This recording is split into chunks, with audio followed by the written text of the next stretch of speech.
और मैं हूं आपके साथ साक्षी राठौर। सम्यक कॉन्फ्रेंस के तहत रविवार को चक्कर रोड के वरड मैरिज लॉन में बेरोजगारी पर व्याख्यान हुआ। इस मौके पर मुख्य प्रवक्ता, विचार और लेखक भास्कर राव रोकड़े ने कहा कि राजशाही समाप्त होने व लोकतांत्रिक व्यवस्था लागू होने के बाद देशी रियासतों की संपूर्ण संपत्ति भारत सरकार की ही हो गई थी। यदि उस समय एकीकरण के प्रयास में कुछ गलत निर्णय हो तो अब उसे सुधार दिया जाए। रोकड़े ने यह भी कहा कि राजा महाराजा के वंशज शिक्षित युवाओं को आगे बढ़ने नहीं देते और वे उनकी शिक्षित युवाओं की प्रगति में बाधक बनते हैं। सम्यक अभियान के प्रांतीय समन्वयक शैलेंद्र श्रीवास्तव ने अभियान के उद्देश्य पर प्रकाश डाला। बैतूल को समन्वयक अरुण गोठी ने बेरोजगारी की समस्या पर प्रकाश डालते हुए कहा कि वे अब अपना पूरा समय शिक्षित युवाओं को ही देंगे। उन्होंने सार्वजनिक प्लेटफॉर्म दिलाने के लिए हर संभव संघर्ष करने के लिए तत्पर रहेंगे। डॉक्टर रमेश काकोड़िया भेंसदेही क्षेत्र के समन्वयक डॉक्टर सुरेश उकई ने कॉन्फ्रेंस को संबोधित करते हुए युवाओं को सार्वजनिक प्लेटफॉर्म के अवसर दिलाने संघर्ष करने का संकल्प लिया। अभियान के प्रांतीय प्रवक्ता सुनील बोरसे ने कॉन्फ्रेंस मंच का संचालन किया तथा कॉन्फ्रेंस की शुरुआत सम्यक गीत से हुई।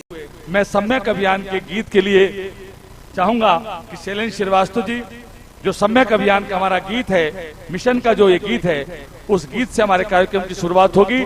सम्यक अभियान का गीत सुने, नव क्रांति की ओर चलें, नव क्रांति की ओर बढ़ें। धन्यवाद। हमारे दयाल हारोड़ जी से निवेदन है कि वे यहाँ पर आएं और आदरणीय भास्कर राव रोकड़े साहब का स्वागत करें। दयाल हारोड़े जी। हेमंत पगारिया जी, प्रवक्ता जिला कांग्रेस, वे भी आए और आदरणीय भास्कर राव रोकड़े साहब का स्वागत करें।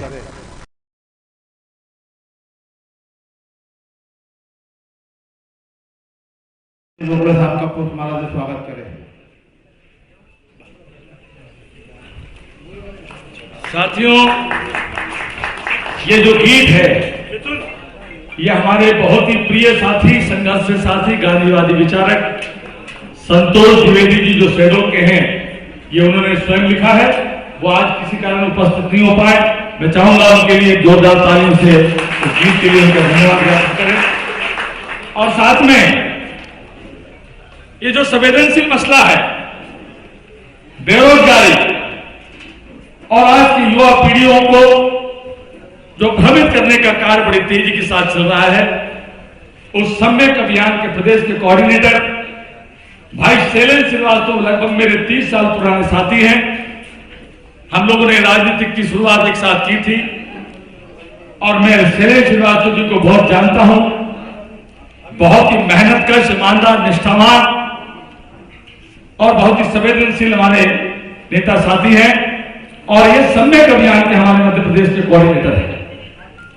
आपका संघर्ष लाजवाब है और मुझे यकीन है कि सम्यक अभियान का जो नेतृत्व वो प्रदेश का कोऑर्डिनेटर बनकर वो कर रहे हैं, आदरणीय भास्कर राव रोकड़े जी के मार्गदर्शन में निश्चित रूप से मध्य प्रदेश के अंदर नव क्रांति आएगी।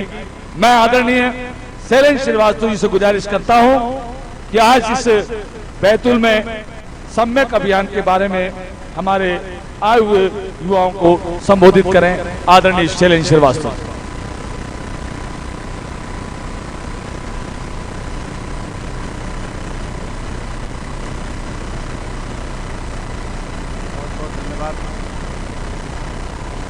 भाई सुनील जी,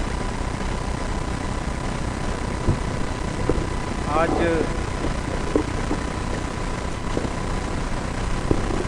बैतूल के इस पावन धरा में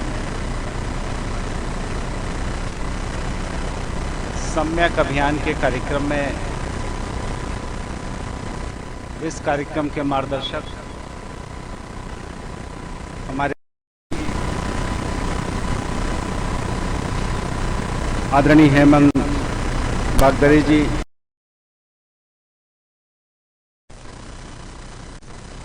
और इस सम्यक अभियान को गति देने वाले, लगातार नौजवानों के बीच में बने रहने वाले। और कल जब मेरी मुलाकात उनसे हुई तो मैंने उनसे बात की तो मुझे लगा कि नौजवानों के लिए जो उनके मन में संवेदनशीलता है वो भी हमारे बीच में है। आदरणीय अरुण गोटी जी, हमारे युवा साथी जो कल से मेरे साथ में हैं, और उन्होंने कहा कि युवाओं के लिए निश्चित रूप से एक बड़ा परिवर्तन होना चाहिए इस देश के अंदर। ऐसे संवेदनशील साथी आदरणीय डॉक्टर रमेश काकोडिया जी, आदरणीय डॉक्टर उइके जी, मैं जिनका नाम नहीं ले पा रहा हूं उनको भी हृदय से आभार प्रकट करता हूं, सम्मान प्रकट करता हूं, अभिनंदन करता हूं। और मेरे नौजवान साथियों, जो आप इस सम्यक अभियान को आवाज देने, गति देने के लिए हमारे बीच में है, मैं आपका भी बहुत बहुत स्वागत करता हूं।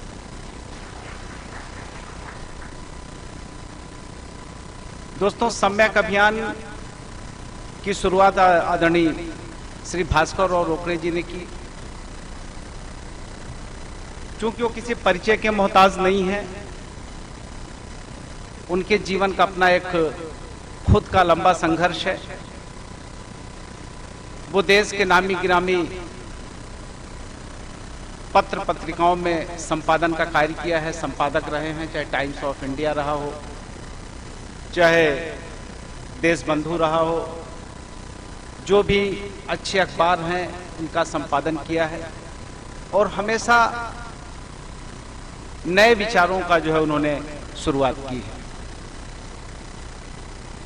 चूंकि संवेदनशील हैं, हमेशा चिंतित रहे हैं, नई चीजों पे हमेशा सृजन करने का काम उन्होंने किया है। और जब एक बार मेरी मुलाकात हुई तो आदरणीय रोकड़े सर ने कहा कि हिंदुस्तान की जो सबसे बड़ी समस्या है, जो आने वाली समस्या है, वो हिंदुस्तान के नौजवानों की है। हमें इसकी बात करनी चाहिए। चूंकि ये गैर राजनीतिक अभियान है,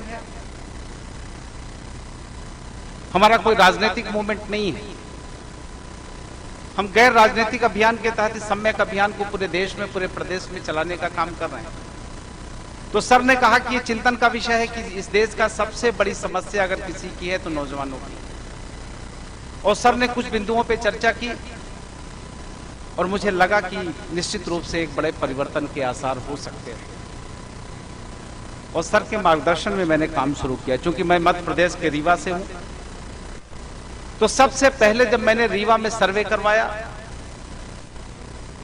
तो मैंने देखा कि 1 लाख नौजवान पढ़ने लिखने के बाद बेरोजगार हैं। औसत विधानसभा में 12 से 15 हजार हैं। और कल मैं जब आदरणीय डॉक्टर काकोडिया जी, आदरणीय अरुण गोटी जी से बात कर रहा था तो उन्होंने भी बताया कि हमारे भी विधानसभा में लगभग औसत 10,000 लोग बेरोजगार हैं। यह सोचने का विषय है कि जो बच्चे कभी शहरों में रह के पढ़ाई का काम करते थे, जिनके माँ बाप ने उनके अपने सपनों को जिंदा रखने के लिए अपना पेट काट के अपने बच्चों को पढ़ाने का काम करते थे, वो बच्चे शहरों में लाके डिग्रियां लेने का काम किया, पढ़ाई लिखाई किया, लेकिन दुर्भाग्य है कि आज लौट के अपने घर चले गए। और यहां तक नहीं, जब वो अपने घर चले गए तो उनके सपने टूट गए, उनके खुद की आंखों के सपने टूट गए, उनके माँ बाप के सपने टूट गए कि मेरा बेटा पढ़ेगा लिखेगा, कल जाके समाज में मेरा नाम रोशन करेगा, परिवार के उत्तरदायित्व का निर्वहन करेगा, आने वाले समय में समाज में परिवर्तन करेगा। लेकिन आज वो बेटा लौट के गांव चला गया है और उसके पास कोई काम नहीं है, मनरेगा में काम ढूंढता है और एक उपाधि उसको गिफ्ट में मिल गई है कि निकम्मा आदमी है, इसके पास कोई काम करने की क्षमता नहीं है। कभी इस विषय में सोचने का काम करिएगा। मैं अकेले रीवा की बात नहीं कर रहा हूं, मध्य प्रदेश में 50 लाख नौजवान बेरोजगार हैं। उनके बेरोजगारी पे कभी चिंतन करने का काम करिए। सोचिए कि ऐसी परिस्थितियां क्यों निर्मित हुई, ऐसी परिस्थितियों की जरूरत क्यों पड़ी है, कि इस देश की कौन सी विषम परिस्थिति है कि हिंदुस्तान का नौजवान सबसे ज्यादा बेरोजगार है। और जो बेरोजगार है, धीरे धीरे उसका मान सम्मान भी गांव में कम हो गया है, उसका खुद का स्वाभिमान भी खत्म हो गया है। वो आज के तारीख में इस बात का चिंतन नहीं कर पाता है कि न तो मैं अपने अपने पूर्वजों, अपने माता पिता की सेवा कर पा रहा हूं और न अपने आने वाली पीढ़ी को कुछ दे पाऊंगा। ऐसी विषम परिस्थिति आपके देश में खड़ी है, उस पर कोई राजनीतिक दल आपसे चर्चा नहीं करेंगे। मैं तो देखता हूं ढेर सारे मंत्री और मिनिस्टरों के यहाँ लाइन लगती है, लोग अपने आवेदन देके, हमारे नौजवान जाते हैं, दे के आते हैं, और जाने के बाद मंत्री जी कागज पे गंदे उसमें जाके टोकरी में डाल देते हैं। उस आवेदन को देखने की भी जरूरत नहीं है। एक नौजवान कितनी मेहनत और मशक्कत के बाद उसकी तैयारी करता है। मैं इसका अनुरोध करने आपके बीच में आया हूं। और सम्यक अभियान इसी नौजवानों के लिए चलाया गया आंदोलन है। इन नौजवानों का अभियान है जो आने वाले समय में हिंदुस्तान में परिवर्तन करके रहेगा। और आदरणीय भास्कर राव रोकड़े साहब ने इस बात के लिए जो है संकल्प लिया है कि मुझे मध्य प्रदेश में और मुझे हिंदुस्तान में परिवर्तन करके रहना है। और मैं नौजवान साथियों से चाहता हूं यह परिवर्तन का सिलसिला लगातार चलता रहेगा।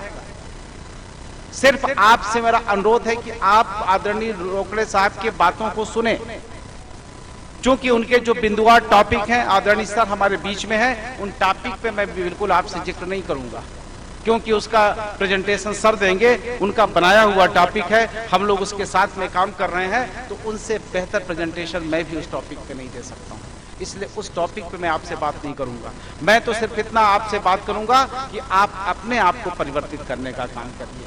जब तक आपके अंदर खुद का परिवर्तन नहीं होगा, दुनिया की कोई ताकत आपको जो है आगे बढ़ने से रोक नहीं सकती है। तो पॉजिटिव एटीट्यूड के साथ परिवर्तन करिए, अपने आप को बदलिए, अपने आप के लिए चिंतन चालू करिए। जब तक आप अपने आप के लिए चिंतन नहीं करेंगे, कोई भी व्यक्ति आपके लिए सोचने को तैयार नहीं है। ये मैं नौजवानों से अनुरोध करने आया हूं, क्योंकि समस्या आने वाले समय में आपकी है, क्योंकि आप हिंदुस्तान की आवाज हैं। आप कल के तारीख में कहते हैं नौजवान इस देश की धड़कन है, नौजवान से देश चलेगा। लेकिन दुर्भाग्य इस बात का है कि वो नौजवान ने अपने परिवार के लिए कुछ कर पा रहा है, न आने वाले बच्चों के लिए कुछ कर पाएगा। और मैं तो ढेर सारे बीच में जब गांव-गांव गया हूं, और जब रीवा के गांव में मैं जाके देखा हूं, और मैंने लोगों से बात किया है, तो मैंने ये महसूस किया है कि आज के तारीख में दुर्दशा जो सर ने चिंतन किया था, वो दुर्दशा दिखती है, गाँव में दिखती है। गाँव में भी लोग कभी बड़े काश्तकार रहे होंगे, हो सकता है उनके पास जमीनें ज्यादा रही हों, लेकिन परिस्थितियों के साथ में वो जमीनें कम होती जा रही हैं, और नौजवान को जीने के लिए कोई व्यवस्था नहीं।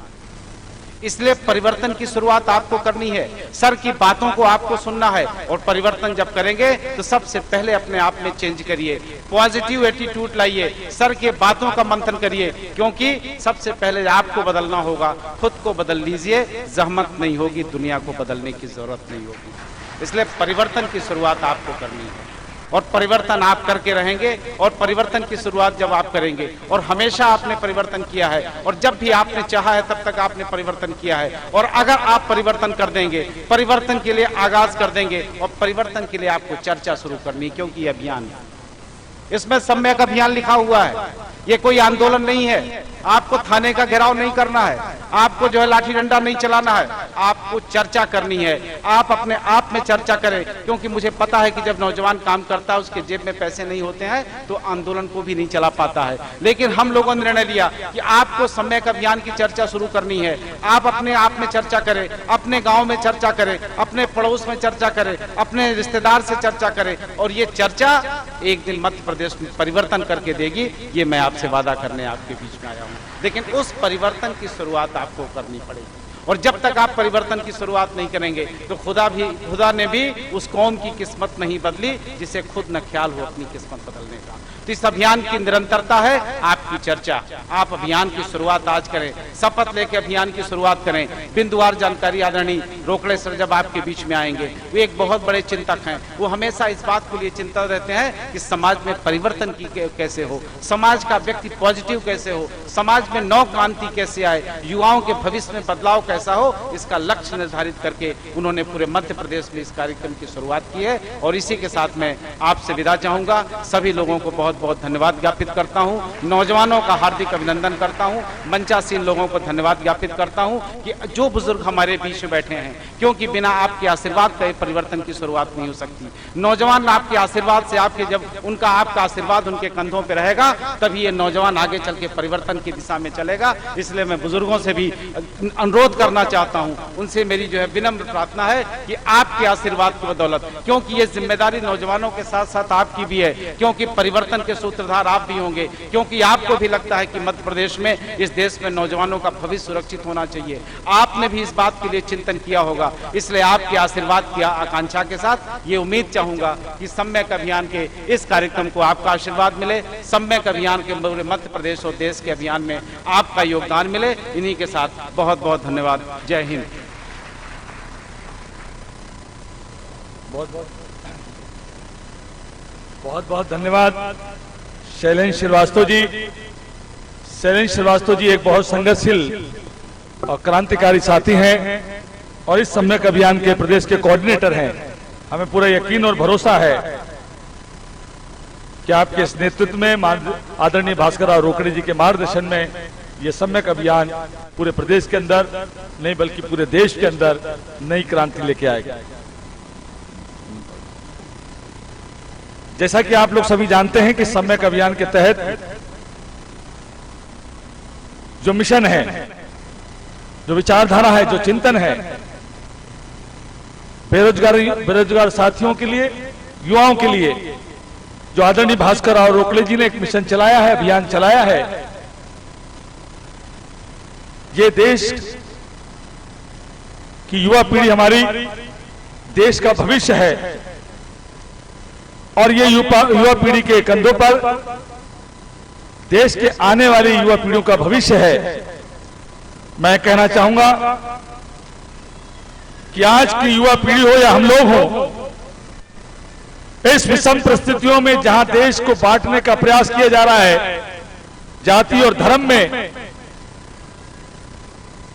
इस देश को बांटने की कोशिश की जा रही है, ऐसी स्थिति में आज की युवा पीढ़ी और हम सब लोग ऐसे निर्णायक मोड़ पर खड़े हैं कि आज के किए हुए कार्य आने वाली पीढ़ी की दिशा और दशा तय करेंगे। साथियों, अगर आज हमने इस सम्यक अभियान के तहत युवाओं को नई दिशा दे दी तो उनका भविष्य निश्चित रूप से, उनका भविष्य होगा, देश का भी भविष्य रहेगा और एकता और अखंडता कायम रहेगी।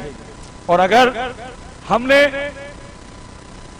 अगर कहीं ना कहीं अपनी कमजोरी को प्रदर्शित कर दिया तो आने वाली पीढ़ी की दशा होगी और इसके जिम्मेदार कोई नहीं, इसके जिम्मेदार हम लोग होंगे। साथियों, इसी के साथ मैं आप सभी साथियों से, हमारे साथी को बोलने से पहले यह कहना चाहूंगा, क्योंकि युवा पीढ़ी यहां पर बैठी हुई है, खासतौर से आज की युवा पीढ़ी को बड़ा जश्न, हर्ष और उल्लास, हुड़दंग, इसमें ज्यादा मजा आता है। और जहां साइलेंट मिशन हो, सम्यक अभियान का हो, भविष्य के बारे में हो, तो कई युवाओं को लगेगा कि पान खा के आ जाए, पानी पी लें, चाय पी लें, इधर भटक लें, उधर भटक लें, इंटरेस्ट नहीं आता। जहां हुड़दंग करने की बात हो, जुलूस हो, जलसा हो, तो हमारी युवा पीढ़ी बड़ी हलचल से, बड़े हौसले के साथ में उसमें भाग लेती है। लेकिन कहीं साइलेंट मिशन, उसके भविष्य की बात हो रही हो तो कई युवाओं को बोरिंग लगता है। मैं चाहूंगा कि हमारे सौभाग्य है कि हमारे बीच में भास्कर राव रोकड़े जी जैसे मार्गदर्शक हैं और उन्होंने आज की युवा पीढ़ी के लिए चिंतन किया है, तो आपको पूरी बातों को सुनना चाहिए। और जो स्थान पर बैठकर सुन न सके, चिंतन मंथन और विचारधारा के बातों को सुनने की क्षमता ना हो, तो वो लड़ने की भी क्षमता नहीं रख सकता, ना अपने भविष्य को बनाने की क्षमता रख सकता है। इसलिए जिसमें भी क्षमता है, तो अगर आप में सुनने की क्षमता है, तभी आपको क्रांति करने की क्षमता रहेगी। इसी के साथ हमारे जो युवा नेता, युवाओं के प्रेरणा, एनएसयूआई के पूर्व अध्यक्ष हमारे हेमंत बागदेरे जी, जिनका जाना पहचाना नाम है, ऐसे क्रांतिकारी साथी हमारे बीच में आज उपस्थित हैं। मैं उनसे गुजारिश करूंगा कि आज के बेरोजगारों के लिए, युवाओं के लिए आप अपना मार्गदर्शन दें। हेमंत बागदेरे जी।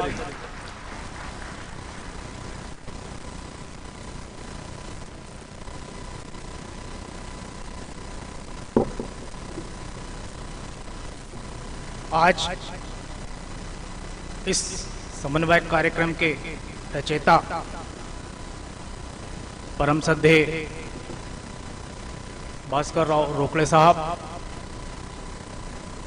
मंचासीन इस कार्यक्रम के आयोजक और हमारे बड़े भाई आदरणीय अरुण गोठी जी, पीसीसी डेलीगेट आदरणीय नवनीत मालवीय जी, आदरणीय नत्थी बोटे जी, सेवा दल के अध्यक्ष अनुराग मिश्रा जी, होशंगाबाद से आए सम्मानित मौर्य साहब, आदरणीय श्रीवास्तव जी, जिला पंचायत के सदस्य हितेश नीरापुरे जी, जिला पंचायत के सदस्य मेरे छोटे भाई आदरणीय रामचरण इपाचे जी, डॉक्टर काकोड़िया जी, डॉक्टर उइके साहब, नगर पालिका के पूर्व अध्यक्ष और मेरे मामा जी आदरणीय डॉक्टर राजेंद्र देशमुख जी, सम्मानित मंचासीन सभी अतिथिगण, मेरे सामने आए इस पूरे जिले के हमारे युवा साथियों, कांग्रेस किसान कांग्रेस के अध्यक्ष आदरणीय रमेश गायकवाड़ जी, आदरणीय दयाल अंकल, आदरणीय यादव साहब, बहुत सम्मानित सेवा दल एनएसयूआई और यूथ कांग्रेस के सभी सम्मानित गण, नेता प्रतिपक्ष आदरणीय मंगू सोनी जी, राजेश गावंडे जी, हेमंत पगारिया जी और उपस्थित सम्मानित मेरी छोटी छोटी बहनें, माताएं और युवा साथियों। चूंकि ये मंच राजनीतिक नहीं है, लेकिन मैं सम्मानीय रोकड़े साहब को बहुत बहुत इस मंच के माध्यम से धन्यवाद देना चाहता हूं कि उन्होंने इस प्रदेश और देश की एक ऐसी समस्या, जो इस देश की सबसे बड़ी समस्या हम सबके बीच में है, आज हमारे जो युवा पढ़े लिखे बेरोजगार साथी है, उनको इकट्ठा करके उनकी समस्या के निराकरण के लिए एक जो कार्यक्रम बनाया, उसका नाम उन्होंने समय रखा और उनके विचार, चूंकि वो टाइम्स ऑफ इंडिया और बड़े बड़े पेपरों में संपादक भी रहे, निश्चित ही आपका एक जो कुशल मार्गदर्शन आज हमारे जिले के युवाओं को मिलेगा, कहीं ना कहीं उनमें एक ऐसी प्रेरणा उनमें जागेगी, कहीं ना कहीं आपके उस कुशल मार्गदर्शन से वो एक ऐसी इच्छा शक्ति यहां से लेके जाएंगे जिससे निश्चित ही उनके जीवन में एक नया परिवर्तन आएगा। मैं इस मंच के माध्यम से आपको पुनः एक बार बहुत बहुत धन्यवाद देता हूं कि आपने एक ऐसे विचार हमारे युवाओं के बीच में रखने का प्रयास आप करेंगे जिससे हमारे लोग सही मार्गदर्शन उन्हें मिल पाएगा। मैं आपको सिर्फ यही बताना चाहूंगा कि इस प्रदेश की अगर कोई सबसे बड़ी समस्या है तो है बेरोजगारी। आज हमारा जिला और ये प्रदेश कृषि प्रधान देश है। यहाँ पे हमारे माता पिता हमारे उन बच्चों को अपना पेट काट के मेहनत करके उनको शिक्षा दीक्षा दिलाते हैं, एक नई उम्मीद के साथ कि हमारा ये बच्चा पढ़ेगा लिखेगा, चाहे वो आदिवासी वर्ग का हो, चाहे वो दलित वर्ग का हो, चाहे ओबीसी वर्ग का हो, चाहे सामान्य वर्ग का हो। हर माँ बाप की एक अपेक्षा और एक आकांक्षा रहती है कि हमारे बच्चे को पढ़ाएंगे तो उसे एक अच्छा रोजगार मिलेगा, उसे एक अच्छी नौकरी मिलेगी, चाहे वो सरकारी हो या प्राइवेट कंपनी हो, कहीं ना कहीं उसे रोजगार के अवसर मिलेंगे जिससे उनके परिवार की आर्थिक स्थिति मजबूत होगी, परिवार में उनका नाम होगा कि उनका लड़का वहां पे नौकरी करता है। लेकिन आज पिछले कई वर्षों से इस प्रदेश में बहुत बुरी हालत है। वो गरीब मजदूर माँ बाप, वो किसान माँ बाप, वो व्यापारी माँ बाप अपने बच्चों को शिक्षा दीक्षा तो अच्छी दे रहे हैं, पढ़ा भी रहे हैं, लेकिन उनके सामने सबसे बड़ी अगर आज कोई समस्या है तो वो रोजगार की समस्या है।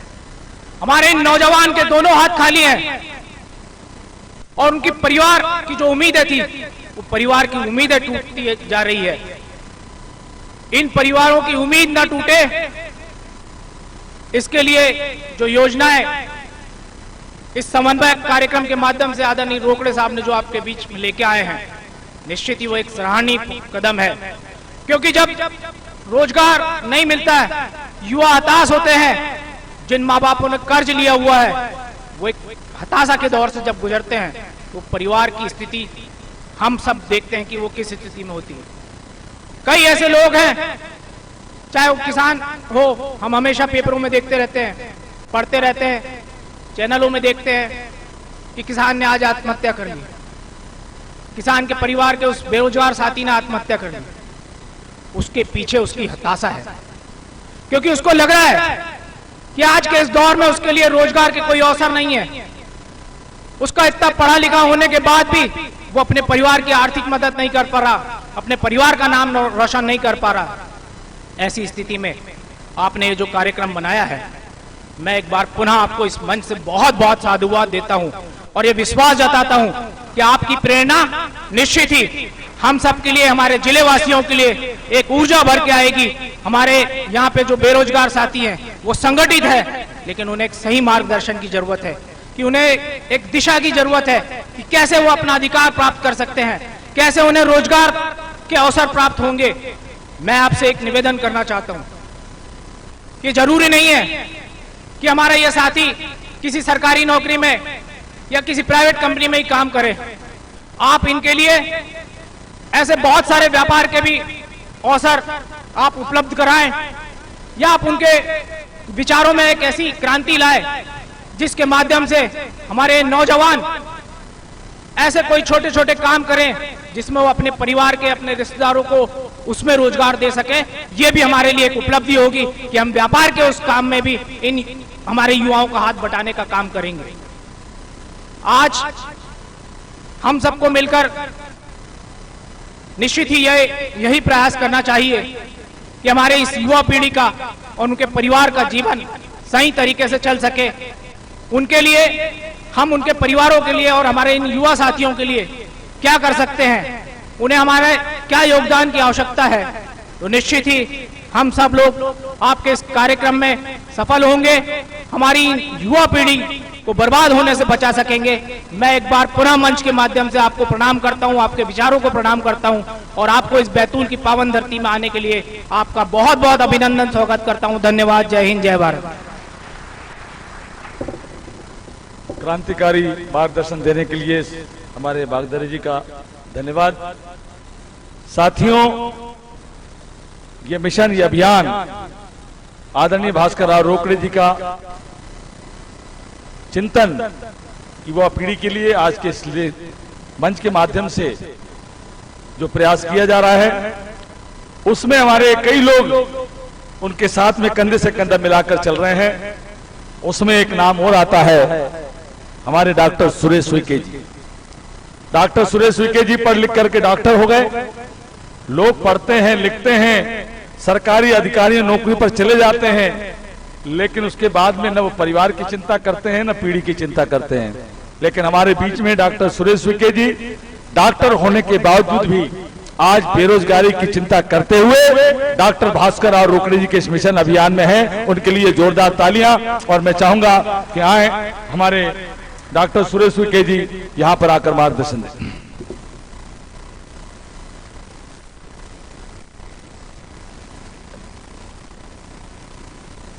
इस समयक अभियान के संचालक श्री भास्कर राव रोकड़े जी का मैं तहे दिल से अभिनंदन करता हूं। मंचासीन हमारे बीच में उपस्थित राजेंद्र देशमुख जी, डॉक्टर साहब, उनका मैं अभिनंदन करता हूं। इस कार्यक्रम के संयोजक अरुण गोटी जी का भी मैं तहे दिल से अभिनंदन करता हूं। हमारे बीच में उपस्थित डॉक्टर रमेश काकोड़िया जी, हेमंत वागदरे जी, नवनीत मालवी जी, होशंगाबाद से पधारे मौर्य जी, जिला सदस्य हितेश निरापुरे जी,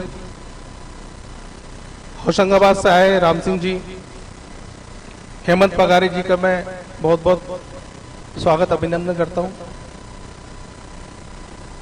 मैं आपे के बीच में पला बड़ा सारणी का निवासी डॉक्टर सुरेश उइके, प्रोफेसर हड्डी रोग विशेषज्ञ हमीदिया हॉस्पिटल में हूं। प्रत्येक संडे मेरा छोटा सा क्लिनिक है सारणी बगडोना में, वहां मैं पिछले 9 साल से निःशुल्क सेवा देते आ रहा हूं। और इस बैतूल जिले का कोई भी पेशेंट रिफर होके हमीदिया हॉस्पिटल भोपाल में जाता है, यहाँ मेरे साथ पड़े हुए डॉक्टर प्रीतम सिंह, रमेश काकोड़िया जी, योगेश पंडागरे जी, बहुत सारे मेरे बैचमेट और जूनियर डॉक्टर भी हैं यहाँ पे। इस बैतूल जिले का कोई भी व्यक्ति जिसको मेरी ज़रूरत है उसके लिए हमेशा हमीदिया हॉस्पिटल में तत्पर रहता हूँ और आगे भी रहूँगा।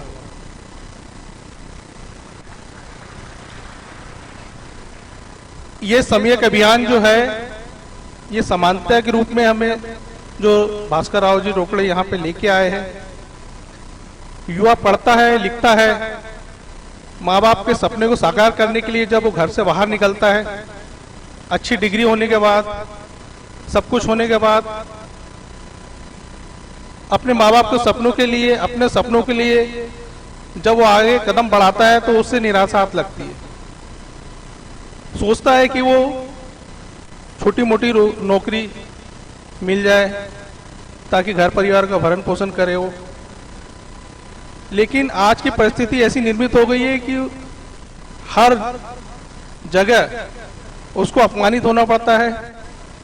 इंटरव्यू के लिए वो पैसे भर रहा है, रोजगार मिल नहीं रही है, और जो बचा कुचा रोजगार है आप देख रहे हो ये सीमित होते जा रहा है। जो सरकारी नौकरी है वो खत्म हो रही है, जो सरकार के पास योजना है वो खत्म होते जा रही है, प्राइवेटाइजेशन हो रहा है, और प्राइवेट में उसी व्यक्ति को लिया जा रहा है जिसके पास ऑलरेडी पहले से पैसा है, पहले से संपन्न है। तो ये बेरोजगार जो है, जिसको नौकरी की जरूरत है, पैसों की जरूरत है, अब जहाँ रिश्वतखोरी इतनी बढ़ जाएगी तो वहाँ वो कैसे अपने आप को एडजस्ट करेगा। वो बहुत ही दुखी, बहुत ही हताहित हो चुका है आज का बेरोजगार। इस समय अभियान के माध्यम से जो भास्कर राव रोकड़े जी आपको एक एक बिंदुओं पर जो आपकी समस्या है उसके साथ साथ उनका समाधान भी बताएंगे कि कैसे हमें रोजगार के अवसर प्राप्त होंगे, कैसे नौजवान युवा पीढ़ी आगे बढ़ेगी और अपने कंधों पे अपना ही नहीं बल्कि पूरे देश प्रदेश का भार संभालने की ताकत इकट्ठा कर लेगी। इसी के साथ यहाँ पे जो भी नौजवान युवा लोग उपस्थित हैं उनसे मेरा आग्रह है कि ये एक कॉन्फ्रेंस है, ये एक पाठशाला है। थोड़ा समय जरूर लगेगा इसके लिए आपको, पर ये आपकी विचारधारा, आपकी जीवन शैली, आपकी कार्यशैली, यहाँ तक कि आपका जीवन भी ये परिवर्तित कर देगी। आपसे निवेदन है कि बस इस कार्यक्रम को थोड़ा धैर्यपूर्वक सुनकर, अपनाकर इसको अंकित करें। बस यही मेरी आपसे गुजारिश है। जय हिंद, जय भारत, धन्यवाद। बहुत बहुत धन्यवाद डॉक्टर सुरेश सुइके जी। आप इस अभियान में आदरणीय भास्कर राव रोकड़े जी और पूरी टीम के साथ सहयोग कर रहे हैं, उसके लिए आपका बहुत बहुत धन्यवाद। साथ ही में हमारे एक सम्यक अभियान के बहुत साथी, क्रांतिकारी साथी, जो डॉक्टर होते हुए बेरोजगारों के विषयों में चिंतन करते हैं और आदरणीय भास्कर राव रोकड़े जी के मार्गदर्शन में चलकर लोगों को जोड़ने का प्रयास करते हुए इस अभियान का एक हमारे सहयोगी साथी के रूप में है। मैं आदरणीय डॉक्टर रमेश काकोड़िया जी से गुजारिश करूंगा कि वो भी आए और आज के युवाओं को मार्गदर्शन दें। डॉक्टर रमेश काकोड़िया जी।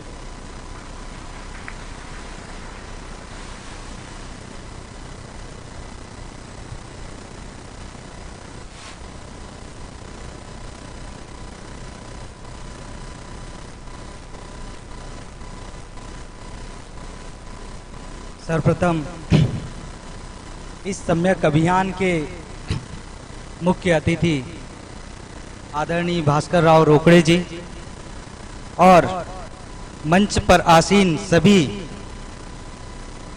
युवाओं को मार्गदर्शन देने के लिए उपस्थित बैतूल जिले के वरिष्ठ चिकित्सक और पूर्व नगरपालिका अध्यक्ष हमारे मार्गदर्शक डॉक्टर राजेंद्र देशमुख जी और युवाओं के प्रेरणा स्रोत मध्य प्रदेश NSY के पूर्व अध्यक्ष बड़े भाई हेमंत वागत्रे जी और वरिष्ठ अधिवक्ता और कुशल राजनीतिज्ञ हमारे बड़े भाई नवनीत मालवी जी और सेवादल कांग्रेस के जिला अध्यक्ष एडवोकेट अनुराग मिश्रा जी, और अभी आपके सामने जी, अब आपके सामने अभी थोड़ी देर पहले बोल के गए डॉक्टर सुरेश उइके जी, और जितने भी युवा साथी हैं, सम्मानित मंच और मेरी बहनें, आप सभी को मेरा नमस्कार, जय भीम और क्रांतिकारी सेवा जोहार। वाकई में कई बार मैं सोचता था कि एक बेरोजगारी एक ऐसी समस्या है जो वाकई में पूरे देश में बढ़ते जा रही है और उसके कम होने का कोई नाम ही नहीं ले रहा है। और हर मंचों पे अलग अलग तर्क दिए जाते थे कि जनसंख्या बढ़ रही है इसलिए बेरोजगारी बढ़ रही है, लेकिन हम वास्तविक कारणों तक कभी पहुंच ही नहीं पाते थे। कई बार चिंतन करने के बाद मेरे हॉस्पिटल में कई सारे लोग आते थे, कई सारे युवा जो नौकरी नहीं लगने के कारण डिप्रेशन के शिकार रहते हैं। वो डिप्रेशन के कारण दवाइयाँ खाते रहते हैं और यही सोचते रहते हैं कि हम कुछ कर नहीं पा रहे हैं। साथ ही कई सारी माताएं बहनें जब बीमार पड़ के हॉस्पिटल में आते हैं तो उनके इलाज के लिए पैसे नहीं होते हैं, और जब उनसे पूछो तो वो बोलते हैं कि हमारे जो बच्चे हैं वो भोपाल में पढ़ रहे हैं, जबलपुर में पढ़ रहे हैं, इंदौर में पढ़ रहे हैं, उनकी फीस नहीं दे पा रहे हैं। अभी ये बीमार अलग से और पड़ गए तो हमारे इलाज के लिए कहाँ से पैसा आएगा। ये सब चीज सोचते हुए मुझे समझ में आया कि क्यों ना हम इन बेरोजगार युवाओं के बारे में कुछ सोचें, और सोचने के साथ साथ उनके लिए क्या कर सकते हैं। तब हमें एक ऐसा मंच आज अवसर मिला कि हम उन बेरोजगार युवाओं के लिए भविष्य में कुछ कर सकें, और कुछ करते करते उनके अधिकारों को उनको मार्गदर्शन ऐसा दे सके कि वो अपने जीवन को एक नए मुकाम तक पहुंचा सके। क्योंकि उनका लक्ष्य यदि पता होगा तभी वो आगे जा पाएंगे, और पर लक्ष्य ही पता नहीं तो बीच में भटक करके और हाथ में तलवार, डंडे, पत्थर और झंडे लेकर घूमते रहेंगे, और उनका अपना जो स्वर्णिम भविष्य है, उनका जो कुछ करने का जो समय है, उस समय को ऐसे ही घूमते घूमते गवा देंगे। इसलिए उनको सही मार्गदर्शन, सही दिशा दे सके ऐसा एक अभियान हमारे सामने आदरणीय भास्कर राव रोकड़े जी ने रखा है और उसको पूरे प्रदेश में चला रहे हैं। उसका हिस्सा बनने के लिए आज हम यहाँ पर उपस्थित हुए हैं, और आपको विश्वास दिलाते हैं कि पूरे बैतूल जिले के युवाओं को उनके हक अधिकार के लिए जितने बेरोजगार युवा है उनके साथ हमेशा हम खड़े रहेंगे और उनको हमेशा सही मार्गदर्शन देते रहेंगे, ना ताकि वो अपना समय फालतू के जो आंदोलन होते हैं, फालतू के जो बहुत सारे जगह जहाँ पे तोड़ फोड़ी होती है या कुछ होते हैं, ऐसी जगहों से बच करके अपने भविष्य को सही दिशा दे करके आगे बढ़े। मैं बहुत ज़्यादा समय ना लेते हुए, चूंकि हमें आज के प्रमुख वक्ता जो भास्कर राव रोकड़े जी हैं उनको हमें सुनना है, इसलिए मैं बहुत ज़्यादा समय नहीं लूँगा। और मेरे आग्रह पर जितने भी गांव से लोग आए हैं, आप चोपना क्षेत्र से हमारे भाई मिथुन विश्वास जी, नितिन महतो जी और आजाद इरपाचे जी, और चिचोली ब्लॉक से भी बहुत सारे लड़के आए हुए हैं, और भौरा तरफ से हमारे छोटे भाई सुभाष उइके जी, आप लोगों ने समय निकाल करके इस आंदोलन में आप लोगों ने शामिल होने के लिए टाइम निकाला, इसके लिए आपको बहुत बहुत धन्यवाद। और आप सब लोगों को, जितने लोग यहाँ पर उपस्थित हुए हैं, हम आप सबको विश्वास दिलाते हैं कि आप लोगों के साथ हम हमेशा खड़े रहेंगे। बहुत बहुत धन्यवाद। जय हिंद, जय भारत, जय जगत, जय संविधान। बहुत बहुत धन्यवाद डॉक्टर काकोड़िया जी। इसी के साथ में हमारे बहुत ही इस अभियान के संघर्षशील साथी, क्रांतिकारी साथी और भास्कर राव रोकड़े साहब के बहुत ही करीबी, और इस बैतूल जिला के आपके सबके शानदार और जानदार नेता अरुण गोटी जी से गुजारिश करूंगा वो भी आज के इस कार्यक्रम में आकर के हमारे युवाओं को मार्गदर्शन दें। उनके लिए जोरदार ताली सर।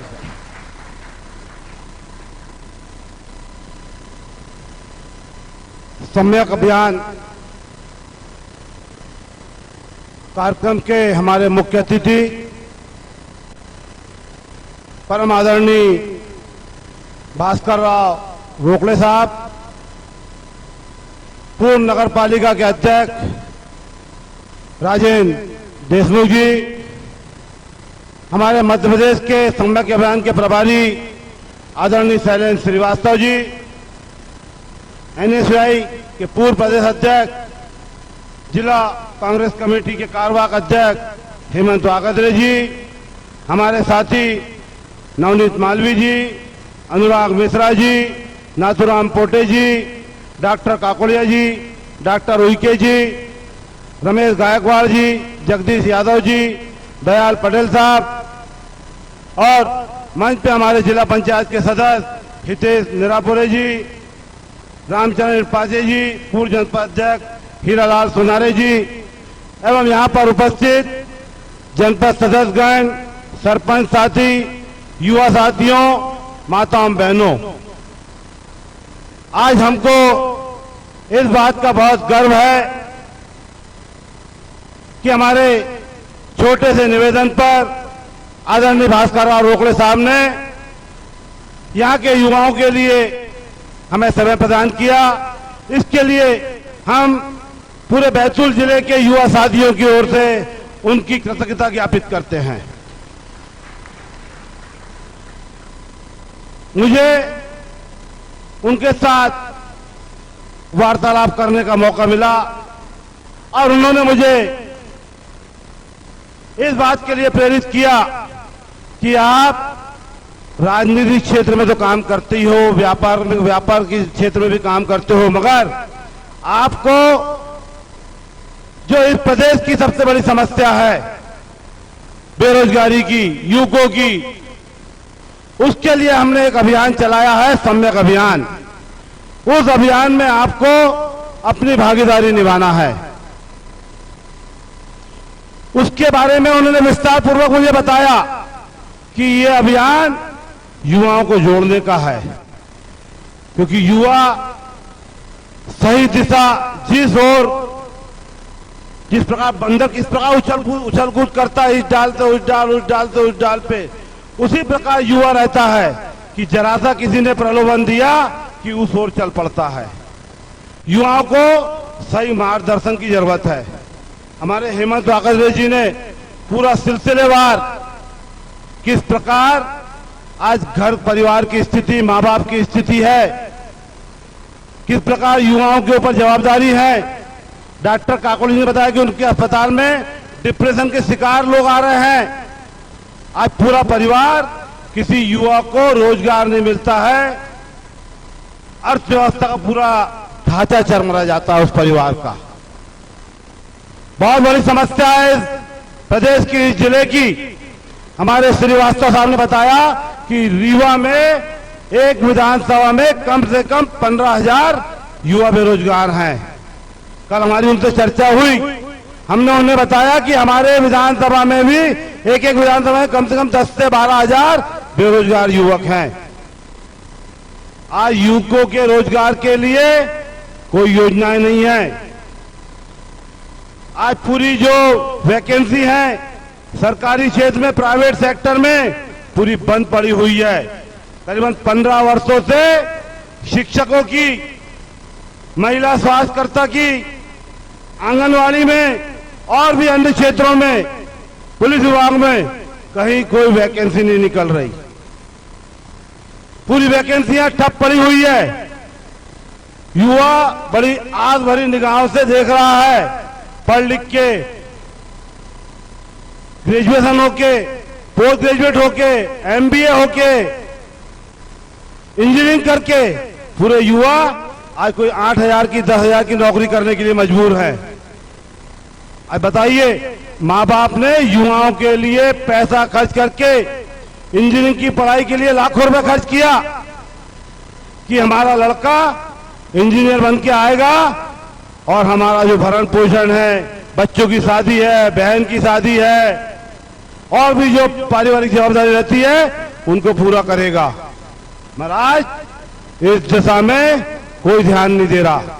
इसके लिए हम आदरणीय भास्कर राव रोकड़े साहब का धन्यवाद ज्ञापित करते हैं कि उन्होंने इस अभियान से हम सबको जोड़ने का जो कार्य किया है, इसके लिए हम जीवन भर उनके ऋणी रहेंगे।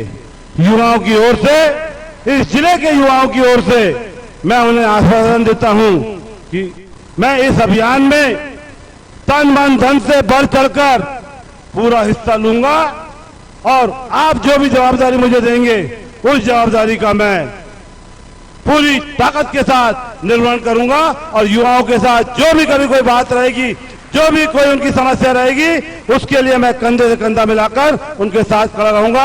आप सभी युवा साथियों ने यहाँ पर आकर इस अभियान को सफल बनाने में जो अपना योगदान दिया, इसके लिए मैं आपका हृदय से धन्यवाद ज्ञापित करता हूं। अपनी वाणी को यही विराम देता हूं। धन्यवाद। जय हिंद, जय भारत, जय सेवा।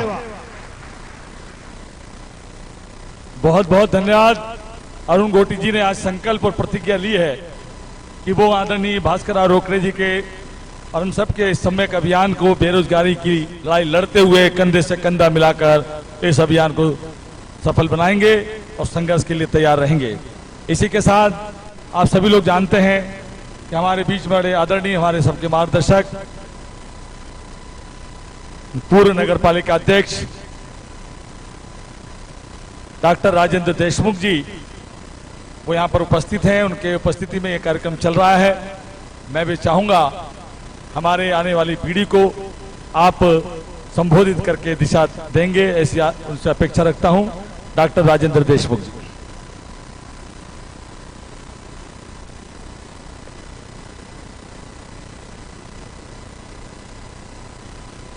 उपस्थित सभी महानुभाव, सब हमारी मातृ शक्ति माताएं बहनें, आज समय में जो कार्यक्रम यहाँ आयोजित किया गया है उसके मुख्य वक्ता और अतिथि हमारे सम्मानीय श्री भास्कर राव जी रोकड़े जी है। मैं उनका दिल से स्वागत करता हूँ, अभिनंदन करता हूँ। मंच पर सभी सम्मानीय अतिथिगण, मैं सबका नाम न लेके कोई समय बर्बाद नहीं करना चाहता, क्योंकि आप बहुत देर से यहाँ हमारे नौजवान साथी यहाँ उपस्थित हुए हैं और वो हमारे मुख्य वक्ता भास्कर राव रेड्डी जी को सुनना चाहते हैं। निश्चित ही ये बहुत ही एक ज्वलंत समस्या इस देश के अंदर है और उसमें हमारा बैतूल भी आता है। अब वो है नौजवानों की बेरोजगारी। ये हमारा हिंदुस्तान, ये देश युवा देश कहलाता है, परंतु दुर्भाग्य है कि इन युवाओं की स्थिति इस देश में ठीक नहीं है। जैसा कि हमारे पूर्व वक्ताओं ने बताया कि किस तरह से परेशान है, युवक परेशान है, माँ बाप परेशान है, रिश्तेदार परेशान है। कई लोग अपने इस टेंशन में, कई माँ बाप या कई स्टूडेंट्स जो बेरोजगार है, घूमते फिरते नहीं मिलता, आत्महत्या कर लेते हैं। मैं समझता हूँ कि नौजवानों को मैं एक आग्रह करूँगा कि इस तरह की कोई दिमाग में ऐसे बातें नहीं लाए जिससे आप आत्महत्या करने की तरफ बढ़े। आत्महत्या करना एक अपने आप में बहुत बड़ा पाप है। इसलिए मैं आपसे यहाँ गुजारिश करूँगा सभी नौजवानों से कि वो अपने साथियों को, अपने माँ बाप को या किसी को भी जो ऐसी परिस्थिति से गुजरते हैं उनको ये समझाइश दें। मैं ज़्यादा समय नहीं लेते हुए इतना कहूँगा कि हमारा ये सौभाग्य है इस जिले का कि आज हमको भास्कर राव जी रोकड़े जैसे व्यक्तित्व को यहाँ आए और वो यहाँ आप सब नौजवानों को संबोधित करने का मौका प्राप्त हुआ है। मैं ज़्यादा यहाँ समय न लेते हुए उनके लिए मैं इतना ही कहूँगा कि आप कुछ वर्ष पहले बैतूल में आए थे, एक कार्यक्रम बैतूलगंज में उन्होंने किया था और उनके एक किताब बहुत अच्छी प्रचलित हुई थी जिसका आपने छिंदवाड़ा मॉडल्स के ऊपर एक बहुत अच्छी किताब लिखी थी। उस समय उसके ऊपर आपने चर्चा की थी किस तरह से कार्य किए जाते हैं, कैसी उन्नति की जाती है और कैसे रोजगार वहाँ पे दिए गए हैं। ऐसी कई योजनाओं के बारे में उन्होंने बताया था। आज ये मौका मिला है, हम इस मौक़ों का भरपूर फ़ायदा उठाएं। इसलिए मैं ज़्यादा न कुछ बोलते हुए मैं पुनः आप जो सब यहाँ इतने अधिक मात्रा में उपस्थित हुए हैं, साहब वकड़ साहब को सुनने के लिए आए हैं, उसके लिए बहुत बहुत धन्यवाद देता हूँ, साधुवाद देता हूँ। जय हिंद, जय भारत। बहुत बहुत धन्यवाद डॉक्टर राजेंद्र देशमुख साहब ने। साथ ही में समय जाया ना करते हुए हमारे बीच में होशंगाबाद से चंद्र गोपाल जी मलैया जी यहाँ पर उपस्थित हुए हैं। मैं चाहूंगा वो भी आज के इस बेरोजगारी के विषय में और आज की युवा पीढ़ी को मार्गदर्शन दें। चंद्र गोपाल मलैया जी।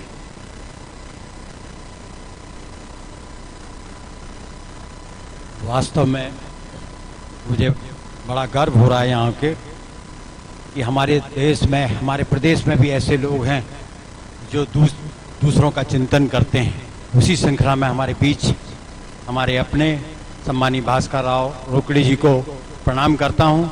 निश्चित उनने ये बीड़ा उठाया है कि सबके लिए सब सोचते हैं, लेकिन नौजवानों के लिए कोई नहीं सोचता। वो आपने सोचा, इसलिए मैं आपको पुनः प्रणाम करता हूँ। मंच पर बैठे हुए सभी मेरे अपने साथियों, सामने बैठे हुए सभी गणमान्य जन, सम्मानी पत्रकार बंधु, सम्मानी नौजवान साथियों, बहनें, वास्तव में आज देश की स्थिति बड़ी भयावह है। विशेष रूप से मध्य प्रदेश की तो और भयावह है। एक ताज़ा किस्सा मैं अभी बता रहा हूँ 15 दिन पहले का। एक पिता ने अपने बेटे को पढ़ाने के लिए 2 एकड़ जमीन बेच दी। भोपाल में रखा, दिल्ली में रखा, ये घर पढ़ लिख के आ गया। अब आने के बाद में नौकरी की तलाश में चुप्पलें छन गई, लगातार घूमते रहा, लेकिन कहीं कोई सहारा नहीं मिला। आगे जब घर आया, पैसे खत्म हो गए, फिर पिता से कहे, पिता फिर पैसा दो। बेटा 2 एकड़ तो थी, बात तो मैंने बेच दी। बोले अब मेरे पास क्या है, अब तो कहीं थोड़ा बहुत कुछ करके तुम जहां तहां ऑफिसों के बेटे मारे लोग बाग रैली चाह रहे, बस में भर भर के ले जा रहे, पूरी के पैकेट आंगनबाड़ी कार्यकर्ता, आशा कार्यकर्ता, इन्हें मैंने रैली में भर भर के ले जा रहे, उधर से लौट रहे, मोल लटकाए लौट रहे, कहा पैसे ही खत्म हो गए, कहाँ होगा काम उनको पूरी में का हो गया कि नहीं हो गया। ये कोई तरीका होता है यार, क्या हम जय काम के लेने का। बाप मैं तारी कजू कह दे, गुस्सा हो गए, मोड़ा मोड़ी चलेगा, बेबाकी जिंदगी खराब हो गई, मोड़ा की भी हो गई। अरे भैया दो ना यार, जो करने का वो करो ना। सरकार बने काहे के लेने, चाहे कांग्रेस की बने चाहे बीजेपी की बने काहे के लेने। लोगों को राहत देने के लिए, उसको सम्मान देने के लिए, नौकरी देने के लिए। कोई भूखा नहीं रहे, कोई प्यासा नहीं रहे। रामराज की कल्पना जब साकार होती है, रामायण पढ़ ली, मंदिर में जाकर घंटी बजा ली और राम की बिल्कुल नहीं सुनी। 14 साल वनवास में रहे राम, 14 साल वनवास में रहे कि नहीं रहे। अगर कैकेयी नहीं होती तो रामराज की स्थापना नहीं होती। होती का कैकेयी और मंत्रा, कोई मोड़ मोड़ के नाम कैकेयी रखे क्या नहीं रखे, कोई नहीं रखे। नहीं जाते तो नहीं बोल रहा, नहीं बंद कर दूंगा भैया डॉक्टर साहब, तो मैं बोल रहा हूँ है। हाँ नहीं उन्हें टिके मलैया अपने अपनी धोखन पे। अरे रामराज, भगवान राम ने कैसे व्यवहार किए, जनता के प्रति कैसे किए, हनुमान जी का चित्रण सामने आया, दुनिया की बात सामने आई और एक रामराज की कल्पना को साकार दिया। अरे वो राजा ने अपनी पत्नी को भी एक छोटे से आदमी के कहने से त्याग दिया, वो राजा होता है। और आप हम राम की बात करते, रामायण खूब पढ़ रहे हैं, लेकिन रामायण की मान ही नहीं रहे। माम कालू को बात समझ में नहीं आ रही, लोग भूखे मर रहे हैं। और बेरोजगार से खूब मंदिर में आओ, घंटी बजाओ जम के जोर जोर से। अरे राम ने जैसा कहा है वैसा करो। अयोध्या कांड वहीं खत्म हो जाता कि नहीं, राम राजा बन जाते और हो जाता। लेकिन छोटे से आदमी केवट सब ने कैसे व्यवहार किए। मांगी नाव ना केवट आना, अपन से कह दो, कोई बैठे अपन से कह दे, चंद्रगोपाल मलैया बहुत तोप चंद है गए, जिला पंचायत सर 3 एक बार रह कहीं कह दे और तू मेरे से कह रहा है लेके नाव जल्दी। तो ऐसे अपन में घमंड आता है और राजा को कभी घमंड नहीं आना चाहिए। प्रजा के प्रति हरदम सचेत रहना चाहिए, उसको बेवकूफ नहीं बनाना चाहिए। जिस राजा ने प्रजा को बेवकूफ बनाया उसका कभी भी हित नहीं होगा। लोग सब समझ रहे हैं इस समय। अगर मैं वही बात कहूं, जो मंच नहीं आ रहा असल में कांग्रेस बीजेपी को, नहीं तो मैं बात भी कह देता कि सब अपने अपने बटोरने में लगे। हमारे संबंध में कोई नहीं सोच रहा। इन्हीं शब्दों के साथ बोलना तो मैं 3 घंटा बोल दूं, मगर फिर जिन्हें अपन सुनना है तो वे कैसे सुन पाए क्या भाई डॉक्टर साहब। तो मैंने कि अपन उन्हें सुन ले, फिर कभी मौका है फिर बोले। आप चिंता मत करना, रोक ले साहब के एक एक शब्द को, जाना मत ही आपने, चल दो नगर बहुत देर हो गई। फिर मैं बुला ली, अगर जाने का नंबर है मैं तो फिर गिलेट कर दूंगा। तो बैठे रहना आप तो, मगर रोकड़े साहब के एक एक शब्द को बहुत गंभीरता से सुनना। मैं सब मालूम उनकी बात मैंने सुनी है, मैं तुम्हें सब सुना सकूं फिर जी का सुना है, इसलिए इन्हें सुनना है अपने को। इन्हीं शब्दों के साथ आपने मुझे बुलाया, सम्मान दिया, इज्जत दी, उसके लिए मैं बैतूल वासियों का, दूर दराज गांव से आए हुए लोगों का, हमारे नौजवान साथियों का तहे दिल से शुक्रिया अदा करते हुए जय हिंद जय भारत। बहुत बहुत धन्यवाद। आपने हमारे युवा पीढ़ियों के लिए एक नई जोश के साथ में अपनी बात रखी, और मुझे तो ये समझ में आता है कि आप बड़े क्रांतिकारी और ओजस्वी नेता हैं, समाज के क्रांतिकारी चिंतक हैं। आपने युवाओं के लिए बात रखी। साथियों, अब चूंकि समय आ चुका है और ये सम्यक अभियान के बारे में लगभग जान चुके होंगे। आदरणीय मल्लिया जी ने भी, आदरणीय देशमुख जी ने, आदरणीय अघोटी जी ने, सबने, यूके जी ने, काकड़िया जी ने, सबने अपनी बात रखी और सबने चिंता जाहिर की अपने युवाओं की, बेरोजगारों की। और इन बेरोजगारों के लिए, जैसे अभी हमारे मल्लिया जी ने बताया, कि समोसा कचौड़ी खिला करके रैलियों में ले जाना, जिंदाबाद मुर्दाबाद करना और अंतिम में उनको घर वापस भेज देना, नीरस और उदासीन होकर वापस लौटना। ऐसी स्थिति में आदरणीय भास्कर राव रोकड़े जी का चिंतन उस देश की युवा पीढ़ियों के लिए जिनके कंधों पर देश का भविष्य निर्भर है, ऐसे भास्कर राव रोकड़े जी हमारे बीच में, उनके लिए जोरदार तालियों से स्वागत करें। और चंद बात मैं कहना चाहूंगा, क्योंकि मैं भी इस अभियान से जुड़ा हूं, तो इसलिए मैं संचालन करते करते 2 शब्द मैं कहना चाहूंगा कि आज हमारे लोग, इस अभियान से जो जुड़े लोग हैं, उन सबके लिए जोरदार ताली से स्वागत करें। और मैं चाहूंगा 2 पंक्तियों के साथ में कि एक विषम परिस्थितियों में ये अभियान चल रहा है और आप लोग यहां पर आए हैं, तो गम के आगोश में जो पलते हैं वही दुनिया का रुख बदलते हैं। गम के आगोश में जो पलते हैं वही दुनिया का रुख बदलते हैं। चाहे लाख कांटे बिछे हो राहों पर, चलने वाले जरूर चलते हैं, चलने वाले जरूर चलते हैं। यकीन है, भरोसा है कि आप लोग इस अभियान में चलेंगे। और एक साथ और अभियान में कहना चाहूंगा, मैंने अभी 2 लाइन लिखी है, भास्कर राव रोकड़े और हमारी ओर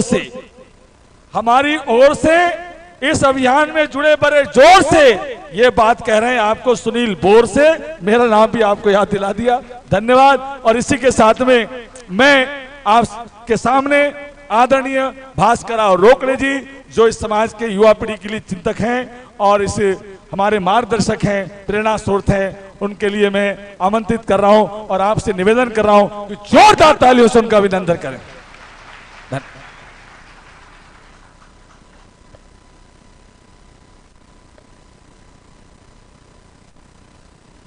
सम्यक अभियान कॉन्फ्रेंस के मुख्य सहभागी मेरे प्रिय युवा साथियों, इस अभियान को क्षितिज तक पहुंचाने वाले मेरे पत्रकार बंधुओं, मंचासीन डॉक्टर देशमुख जी, भाई अरुण गोटी जी, जो कि बैतूल क्षेत्र के सम्यक अभियान के कोऑर्डिनेटर हैं,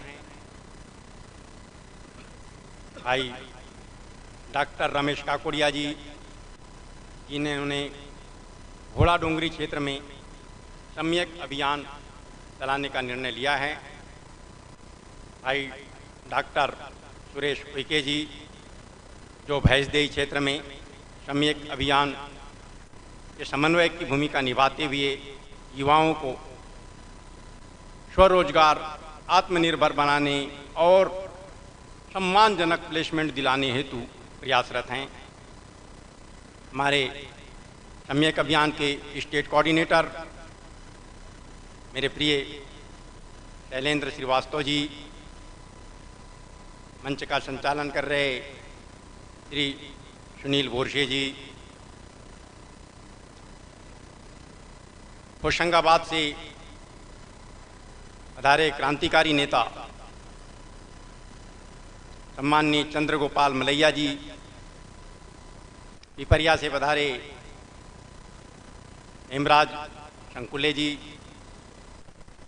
मंचासीन सभी गणमान्य साथियों, युवा साथियों, यह सम्यक अभियान पूर्णतः गैर राजनीतिक है, आंदोलन भी नहीं है। किसी को भी धरना, प्रदर्शन, रैली, चक्काजाम आदि की इजाजत नहीं दी जाएगी। सिर्फ लक्ष्य की ओर देखना है, लक्ष्य को प्राप्त करना है, और लक्ष्य सबसे बड़ा यह है कि हम किस तरह से अवसाद मुक्त हो अपने आप के जीवन को संवारे और अपने परिवार के लिए कुछ करके बताएं। ये सम्यक अभियान की शुरुआत कोई साधारण घटना से नहीं हुई है। एक आईएएस अधिकारी जो मुझे अपना गुरु मानते हैं, मुझसे काफ़ी आग्रह किया उन्होंने कि साहब ये मुख्यमंत्री तीर्थ दर्शन योजना चल रही है और तीर्थ से जो लौट कर आए हैं वृद्धजन, वो कितने खुश होते हैं, उनके भावों को ज़रा देखिए। आप अब तक काफ़ी किताबें लिख चुके हैं, एक किताब ये तीर्थ दर्शन कर लौट कर आने वालों पर लिखे तो बड़ा आनंद आएगा और एक समाज को नई दिशा मिले। मैं उनके बहुत अधिक आग्रह पर उस जिले में गया, ट्रेन आई, सभी ने बड़ा स्वागत किया, फिर घर घर तक पहुंचाया गया। एक गांव में उसका समारोह भी हुआ। एक वृद्ध दंपत्ति, वृद्ध मतलब बहुत अधिक उम्र के नहीं रहे होंगे, मुश्किल से 60-65 के आसपास के, लेकिन वे उतरे, वे घर की ओर बढ़े। उस दंपत्ति के पीछे पीछे मैं चला। कलेक्टर परेशानी में आ गए कि आखिर रोकड़े साहब जा कहाँ रहे हैं, कारण क्या है। मेरा सहयोगी भी मेरे पीछे पीछे चला। जब वो घर पर पहुँचे तो परंपरागत तरीके से उनका जो भी स्वागत वगैरह, आरती वगैरह उतारी गई। बेटा और बहू ने, सब काफ़ी लोग तीर्थ यात्रा पे गए थे इसलिए सब बढ़ गए। सामने ही बैठे कुर्सी पर बेटे ने अपने पिता से बोला, दादू प्रसाद देना। बेटे के प्रसाद मांगते ही पिता मानो अकड़ने से लगे। हाँ देता हूं। बेटे को बड़ा आश्चर्य लगा, बात क्या है, मैं तो प्रसाद ही मांग रहा हूं, क्यों ऐसा कर रहे हैं। अरे दादू मैं प्रसाद ही तो मांग रहा हूं और कुछ थोड़ी ना मांग रहा हूं। हाँ देता हूं, तेरे भरोसे रहता तो चले जाता तीर्थ। भला हो श्रवण कुमार का जो हमें तीर्थ यात्रा करा ले आया। अरे निकम्मे, तेरे को मैंने इंजीनियरिंग तक पढ़ाया, शादी भी किया तो एमबीए पढ़ी हुई लड़की से। क्या इसलिए सब कुछ किया कि तू मेरे सिर पर चढ़ा रहेगा। अभी श्री मलैया जी ने बताया वही किस्सा है। लड़का क्योंकि मैं सामने था, मेरे तरफ देखा, परेशान सा होने लगा। उसे कुछ समझ में नहीं आया, क्योंकि निकम्मा निकम्मा निकम्मा शब्द 2-4 बार उन्होंने बोला, बड़े अजीबो गरीब तरीके से बोला, बहुत तरीके से ऐंठते हुए बोला। बेटा अपने आंखों के आंसू रोक नहीं पाया। पास खड़ी की पत्नी, वह भी अपने आप को संभाल नहीं पाई। और सच कहूं तो मैं भी अपने आप को संभाल नहीं पाया, मेरे आंखों के आंसू रोक नहीं सके। यह विडंबना है। एक व्यक्ति तीर्थ यात्रा के नाम पर बेवकूफ बनाकर श्रवण कुमार बन रहा है और पढ़े लिखे युवा को माँ बाप के नजरों से गिरा रहा है, उन्हें निकम्मा का सर्टिफिकेट मिल रहा है। उसके बाद मेरे सामने तरह तरह की घटनाएं आई। मैं शिक्षित बेरोजगारों की वास्तविक समस्याओं की ओर देखने के लिए, समझने के लिए, जानने के लिए निकला। एक परिवार मुश्किल से 30-32 साल का युवा मेरे पास आया, बहुत परेशान था, नाम सुना हुआ था। बोला गुरुदेव मैं आपसे कुछ जानने समझने सीखने और कुछ मांगने आया हूं। मैंने बोला क्या हुआ बेटा? बोले साहब मेरी अभी अभी शादी हुई है, लगभग साल भर हो रहा है, मैं बिजली विभाग में केपीओ का काम करता हूं। मैंने उनसे पूछा ये केपीओ क्या होता है? बोले साहब की पॉइंट ऑपरेटर। मैंने बोला सुनने में तो ऐसा लगा जैसे कोई आप अधिकारी हैं। बोले साहब यही तो धोखा है, इसी धोखे की वजह से मैं आज अवसाद की स्थिति में जा पहुंचा हूं। पत्नी भी साथ छोड़ रही है, पिता भी साथ छोड़ रहे हैं, नातेदार भी साथ छोड़ रहे हैं और सब की दृष्टि में मैं बुरा बन चुका हूं। तो मैंने बोला भाई आपको वेतन कितना मिलता है? उन्होंने बताया मुझे 8,000 रुपये महीना मिल रहे हैं। मतलब विद्युत मंडल में 8,000 कैसे? बोले साहब मैं आउटसोर्सिंग का एम्प्लॉय हूं। केपीओ कहकर पिता शादी कराने चले गए। लड़की देखे अच्छे परिवार की, बताए बेटा क्या करता है? बोले केपीओ है। लड़की के पिता ने सोचा लड़का ऑफिसर है विद्युत मंडल में,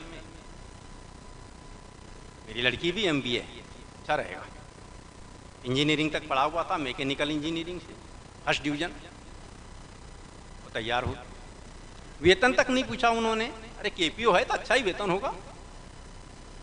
पिता से किसी ने पूछा, पिता ने बोला पता नहीं 40-50 हजार रुपये मिलता होगा लगता है। अब उस दिन से झूठ बोलने का सिलसिला शुरू हुआ।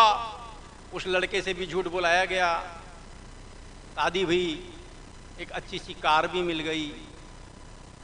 अब 8,000 रुपये महीने में वो लड़का इतने रुपए महीने के किराए के कमरे में रहे, इस तरीके से घर चलाए। और पिता बोल रहे हैं अब ये हरामखोर पढ़ाया लिखाया, शादी ब्याह किया, जोरू का गुलाम बन गया, 2-4 हजार रुपये भी महीने के नहीं देता। इतनी विडंबना है उस बच्चे की। आखिर करे तो क्या करे? अब ज़्यादा बोलो तो मलैया जी जैसे बहुत कम लोग होते हैं कि इस परेशानी को समझे। अधिकांश बड़े बुजुर्ग क्या बोलने लगते हैं, आज के लड़के लोगों में पेशेंस नहीं है, धैर्य नहीं है, समझते नहीं हैं। अरे भैया उनके बराबर पेशेंस तो आप लोगों में नहीं था। आप लोग अभाव में ही जीते थे, अभाव में ही जन्मे थे, अभाव में ही चल रहे थे। लेकिन अब तो सब कुछ रहते हुए हम लोग भुक्तभोगी हैं, उन सारी चीज़ों तक पहुंच नहीं पा रहे हैं। योग्यता उसके अनुकूल है जरूर, लेकिन उस योग्यता को प्राप्त नहीं कर पा रहे हैं।